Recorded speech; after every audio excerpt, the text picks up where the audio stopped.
পুলিশি অভিযানের মুখে তৃণমূল নেতাদের লুকিয়ে পড়ার ঘটনা ঘিরে জোর চর্চা। রাজ্যে সরকার পরিবর্তনের পর একের পর এক তৃণমূল নেতা ও কর্মীর বিরুদ্ধে পুলিশি অভিযান এবং দুর্নীতির অভিযোগ সামনে আসছে। সেই আবহেই দুই জেলায় ঘটে যাওয়া দুটি ঘটনাকে কেন্দ্র করে রাজনৈতিক মহলে ব্যাপক আলোচনা। রবিবার উদয়নারায়ণপুরে তৃণমূল কর্মী ব্রহ্মানন্দ চক্রবর্তীর একটি ভিডিও সোশ্যাল মিডিয়ায় ভাইরাল হয়। অভিযোগ, পুলিশি অভিযানের ভয়ে তিনি কাপড়ের আড়ালে লুকিয়েছিলেন। সেই ভিডিও ঘিরে শুরু হয়েছে জোর রাজনৈতিক তরজা। অন্যদিকে দুদিন আগে কোচবিহারের শীতলকুচি বিধানসভার জোরপাটকি গ্রাম পঞ্চায়েত এলাকায় একই ধরনের ঘটনা ঘটে।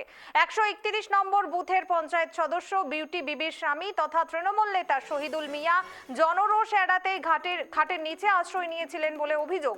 পরে শীতলকুচি থানার পুলিশ তাকে সেখান থেকে বের করে নিয়ে আসে।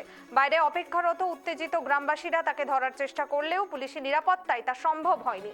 অভিযোগ, আবাস যোজনা সহ একাধিক সরকারি প্রকল্পে প্রভাব খাটিয়ে কয়েক লক্ষ টাকা কাটমানি তোলার সঙ্গে তিনি যুক্ত ছিলেন বলে অভিযোগ। পরপর এই দুই ঘটনাকে ঘিরে রাজনৈতিক মহলে জোর চর্চা শুরু হয়েছে।